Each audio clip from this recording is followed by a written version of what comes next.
भूमि स्वतंत्रता की वेदिका पर मोदमय स्वार्थ का बलिदान है, यह शब्द है वंदे मातरम। है सजीवन मंत्र भी, यह विश्व विजयी मंत्र भी, शक्ति का आह्वान है यह शब्द वंदे मातरम। उष्ण शोणित से लिखो, वक्षस्थली को चीरकर, वीर का अभिमान है यह शब्द वंदे मातरम। आदरणीय अध्यक्ष जी, कुछ दिन पूर्व जब वंदे मातरम 150 का आरंभ हो रहा था तो मैंने उस आयोजन में कहा था, वंदे मातरम हजारों वर्ष की सांस्कृतिक ऊर्जा भी थी, उसमें आजादी का जज्बा भी था और आजाद भारत का विजन भी था। अंग्रेजों के उस दौर में एक फैशन हो गई थी भारत को कमजोर, निकम्मा, आलसी, कर्महीन, इस प्रकार भारत को जितना नीचा दिखा सके ऐसी एक फैशन बन गई थी। और उसमें हमारे यहां भी जिन्होंने तैयार किए थे वो लोग भी वही भाषा बोलते थे। तब बंकिम दा ने उस हीन भावना को भी झकझोरने के लिए और सामर्थ्य का परिचय कराने के लिए वंदे मातरम के भारत के सामर्थ्यशाली स्वरूप को प्रकट करते हुए आपने लिखा था, तम ही दुर्गा दश प्रहरण धारिणी, कमला कमल दल विहारिणी, वाणी विद्या दायिनी, नमामि त्वाम नमामि कमलाम, अमलाम अतुलाम, सुजलाम सुफलाम, मातरम वंदे मातरम। अर्थात भारत माता ज्ञान और समृद्धि की देवी भी है और दुश्मनों के सामने अस्त्र शस्त्र धारण करने वाली चंडी भी है। अध्यक्ष जी, ये शब्द, ये भाव, ये प्रेरणा गुलामी की हताशा में हम भारतीयों को हौसला देने वाले थे। इन वाक्यों ने तब करोड़ों देशवासियों को यह एहसास कराया कि लड़ाई किसी जमीन के टुकड़े के लिए नहीं है, ये लड़ाई सिर्फ सत्ता के सिंहासन को कब्जा करने के लिए नहीं है, ये गुलामी की बेड़ियों को मुक्त कर हजारों साल की महान जो परंपराएं थी, महान संस्कृति, जो गौरवपूर्ण इतिहास था, उसको फिर से पुनर्जन्म कराने का संकल्प इसमें था।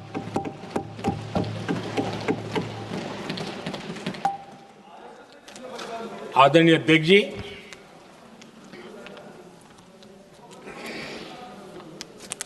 वंदे मातरम,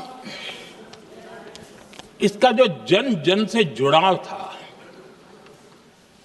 ये हमारे स्वतंत्र संग्राम की एक लंबी गाथा अभिव्यक्त होती है।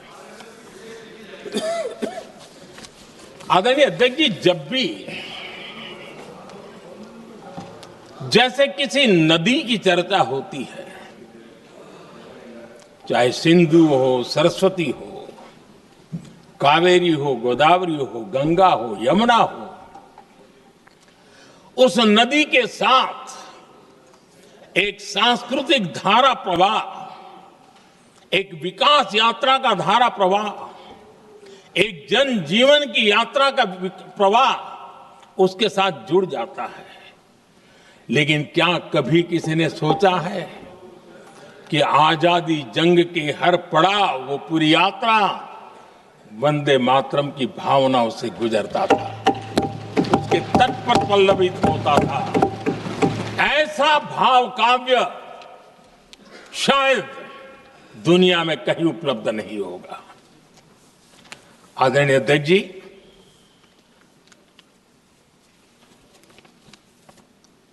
अंग्रेज समझ चुके थे कि 1857 के बाद लंबे समय तक भारत में टिकना उनके लिए मुश्किल लग रहा था। और जिस प्रकार से वो अपने सपने लेकर के आए थे, तब उनको लगा कि जब तक भारत को बांटेंगे नहीं, जब तक भारत को टुकड़ों में नहीं बांटेंगे, भारत में ही लोगों को एक दूसरे से लड़ाएंगे नहीं, तब तक यहां राज करना मुश्किल है। और अंग्रेजों ने बांटो और राज करो इस रास्ते को चुना और उन्होंने बंगाल को इसकी प्रयोगशाला बनाया, क्योंकि अंग्रेज भी जानते थे वो एक वक्त था जब बंगाल का बौद्धिक सामर्थ्य देश को दिशा देता था, देश को ताकत देता था, देश को प्रेरणा देता था। और इसलिए अंग्रेज भी चाहते थे कि बंगाल का ये जो सामर्थ्य है वो पूरे देश की शक्ति का एक प्रकार से केंद्र बिंदु है। और इसलिए अंग्रेजों ने सबसे पहले बंगाल के टुकड़े करने की दिशा में काम किया। और अंग्रेजों का मानना था कि एक बार बंगाल टूट गया तो ये देश भी टूट जाएगा और वो यावत चंद्र दिवाकरो राज करते रहेंगे, ये इनकी सोच थी।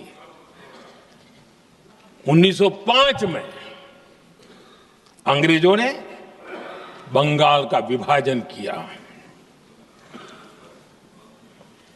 लेकिन जब अंग्रेजों ने 1905 में ये पाप किया तो वंदे मातरम चट्टान की तरह खड़ा रहा। बंगाल की एकता के लिए वंदे मातरम गली गली का नाद बन गया था और वही नारा प्रेरणा देता था। अंग्रेजों ने बंगाल विभाजन के साथ ही भारत को कमजोर करने के बीच और अधिक बोने की दिशा पकड़ ली थी। लेकिन वंदे मातरम एक स्वर एक सूत्र के रूप में अंग्रेजों के लिए चुनौती बनता गया और देश के लिए चट्टान बनता गया। आदरणीय अध्यक्ष जी, बंगाल का विभाजन तो हुआ, लेकिन एक बहुत बड़ा स्वदेशी आंदोलन खड़ा हुआ और तब वंदे मातरम हर तरफ गूंज रहा था। अंग्रेज समझ गए थे कि बंगाल की धरती से निकला बंकिम दा का ये भाव सूत्र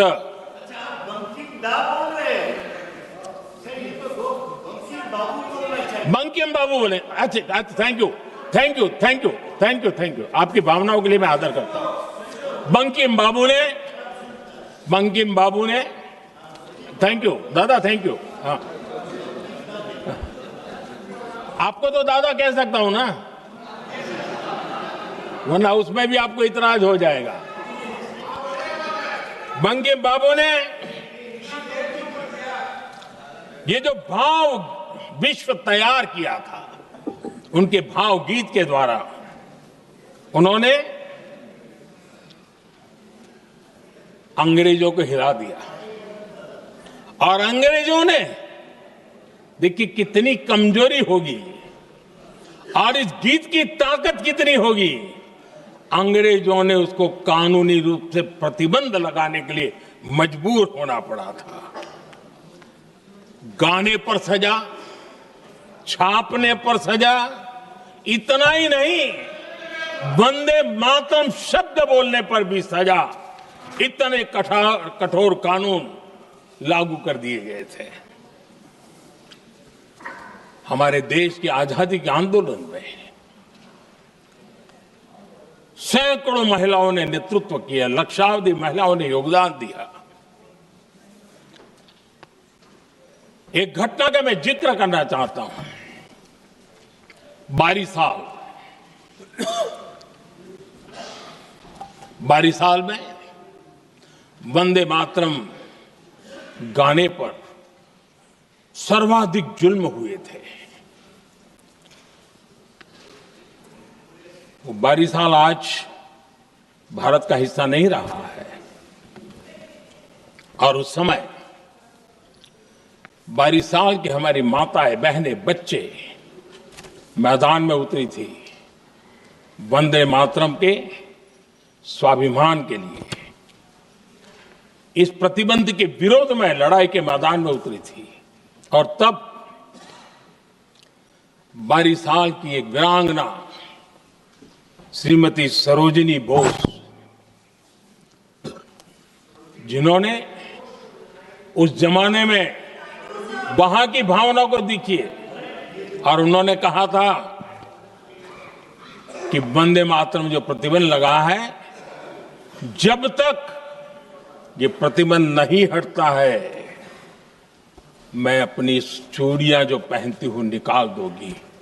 भारत में वो एक जमाना था, चूड़ी निकालना यानी महिला के जीवन की बहुत बड़ी घटना हुआ करती। लेकिन उनके लिए वंदे मातरम की वो भावना थी, उन्होंने अपनी सोने की चूड़ियां, जब तक वंदे मातरम प्रतिबंध नहीं हटेगा मैं दोबारा नहीं धारण करूंगी, ऐसा बड़ा व्रत ले लिया था। हमारे देश के बालक भी पीछे नहीं रहे थे। उनको कोड़े की सजा होती थी, छोटी छोटी उम्र में उनको जेल में बंद कर दिया जाता। और उन दिनों खास करके बंगाल की गलियों में लगातार वंदे मातरम के लिए प्रभात फेरियां निकलती थी। अंग्रेजों के नाको दम कर दिया था। और उस समय गीत गूंजता था बंगाल में, जाए जाबे जीवनो चोले, जाए जाबे जीवनो चोले, जोगो तो माजे तोमार काजे, वंदे मातरम बोले। अर्थात हे मां, संसार में तुम्हारा काम करते और वंदे मातरम कहते जीवन भी चला जाए तो वो जीवन भी धन्य है। ये बंगाल की गलियों में बच्चे कह रहे हैं। ये गीत उन बच्चों की हिम्मत का स्वर था और उन बच्चों की हिम्मत ने देश को हिम्मत दी थी। बंगाल की गलियों से निकली आवाज देश की आवाज बन गई थी।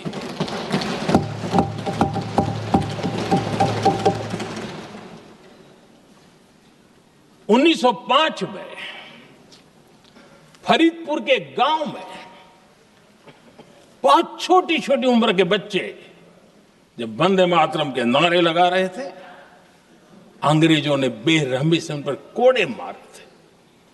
यानी एक प्रकार से जीवन और मृत्यु के बीच लड़ाई लड़ने के लिए मजबूर कर दिया था। इतना अत्याचार हुआ था। 1906 में नागपुर में नील सिटी हाई स्कूल के उन बच्चों पर भी अंग्रेजों ने ऐसे ही जुल्म किए थे। गुनाह यही था कि वो एक स्वर से वंदे मातरम बोल करके खड़े हो गए थे। उन्हें वंदे मातरम के लिए मंत्र का महात्म्य अपनी ताकत से सिद्ध करने का प्रयास किया था। हमारे जांबाज सपूत बिना किसी डर के फांसी के तख्त पर चढ़ते थे और आखिरी सांस तक वंदे मातरम, वंदे मातरम, वंदे मातरम, यही उनका भाव घोष रहता था। खुदीराम बोस, मदनलाल ढींगरा, राम प्रसाद बिस्मल, अशफाक उल्लाह खान, रोशन सिंह, राजेंद्र नाथ लाहिड़ी, रामकृष्ण विश्वास, अनगिनत जिन्होंने वंदे मातरम कहते कहते फांसी के फंदे को अपने गले पर लगाया था। लेकिन देखिए, ये अलग अलग जेलों में होता था, अलग अलग इलाकों में होता था। प्रक्रिया करने वाले चेहरे अलग थे, लोग अलग थे। जिन पर जुल्म हो रहा था उनकी भाषा भी अलग थी, लेकिन एक भारत श्रेष्ठ भारत, इन सब का मंत्र एक ही था, वंदे मातरम।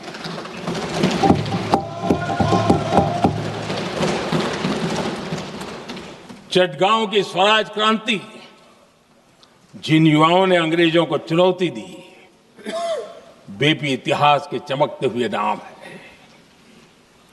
हरगोपाल बाल, पुलिन विकास घोष, त्रिपुर सेन, इन सब ने देश के लिए अपना बलिदान दिया। मास्टर सूर्यसेन को 1934 में जब फांसी दी गई, तब उन्होंने अपने साथियों को एक पत्र लिखा और पत्र में एक ही शब्द की गूंज थी और वो शब्द था वंदे मातरम।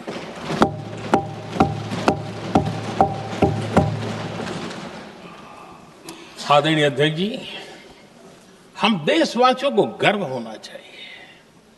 दुनिया के इतिहास में कहीं पर भी ऐसा कोई काव्य नहीं हो सकता, ऐसा कोई भावगीत नहीं हो सकता जो सदियों तक एक लक्ष्य के लिए कोटि कोटि जनों को प्रेरित करता हो और जीवन आहूत करने के लिए निकल पड़ते हो। दुनिया में ऐसा कोई भावगीत नहीं हो सकता जो वंदे मातरम। पूरे विश्व को पता होना चाहिए कि गुलामी के कालखंड में भी ऐसे लोग हमारे यहां पैदा होते थे जो इस प्रकार के भावगीत की रचना कर सकते थे। ये विश्व के लिए अजूबा है, हमें गर्व से कहना चाहिए, तब दुनिया भी मानना शुरू करेगी। ये हमारी स्वतंत्रता का मंत्र था, ये बलिदान का मंत्र था, ये ऊर्जा का मंत्र था, ये सात्विकता का मंत्र था, ये समर्पण का मंत्र था, ये त्याग और तपस्या का मंत्र था, संकटों को सहने का सामर्थ्य देने का ये मंत्र था, और वो मंत्र वंदे मातरम था। और इसलिए गुरुदेव रविंद्रनाथ टैगोर ने लिखा था, उन्होंने लिखा था, एकी सूत्रे बांधी आछी सोहोस्टोटी मौन, एक ही कार्य सौंपी आची सहस्त्र जीवन वंदे मातरम। अर्थात एक सूत्र में बंधे हुए सहस्त्र मन, एक ही कार्य में अर्पित सहस्त्र जीवन वंदे मातरम। ये रविंद्रनाथ टैगोर जी ने लिखा। आदरणीय अध्यक्ष जी, उसी कालखंड में वंदे मातरम की रिकॉर्डिंग दुनिया के अलग अलग भागों में पहुंची और लंदन में जो क्रांतिकारियों की एक प्रकार से तीर्थ भूमि बन गया था, वो लंदन का इंडिया हाउस, वीर सावरकर जी ने वहां वंदे मातरम गीत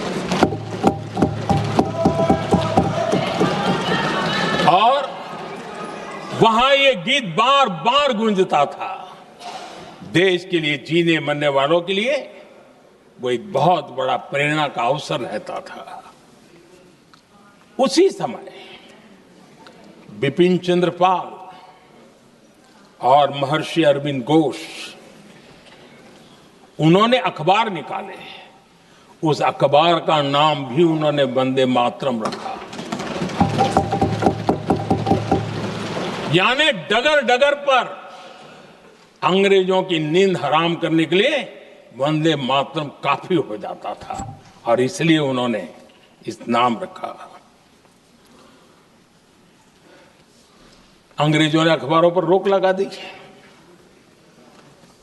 तो मैडम भिकाजी कामा ने पेरिस में एक अखबार निकाला और उसका नाम उन्होंने वंदे मातरम रखा। आदरणीय अध्यक्ष जी, वंदे मातरम ने भारत को स्वावलंबन का रास्ता भी दिखाया।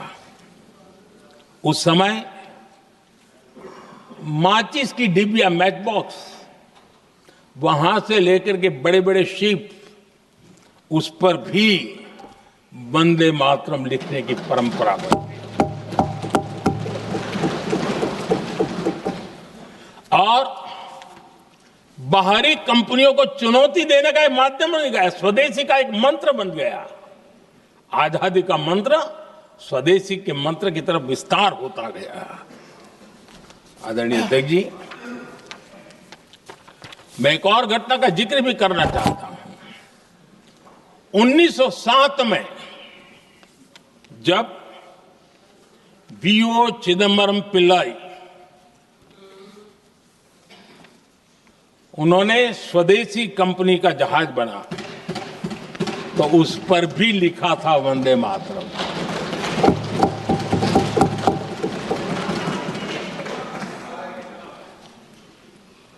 राष्ट्र कवि सुब्रमण्य भारती ने वंदे मातरम को तमिल में अनुवाद किया, स्तुति गीत लिखे।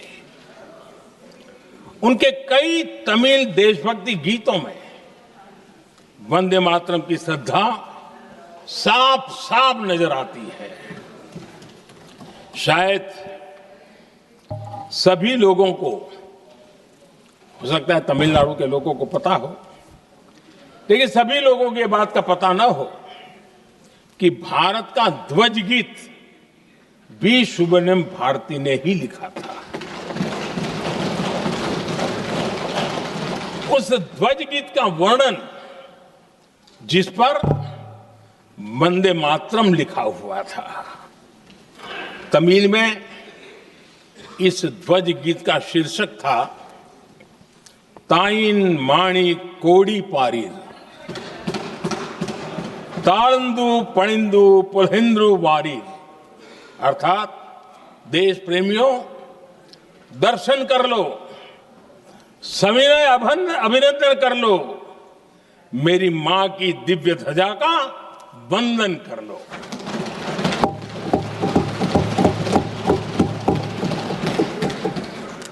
आदरणीय अध्यक्ष महोदय, मैं आज इस सदन में वंदे मातरम पर महात्मा गांधी की भावनाएं क्या थी वो भी रखना चाहता हूं।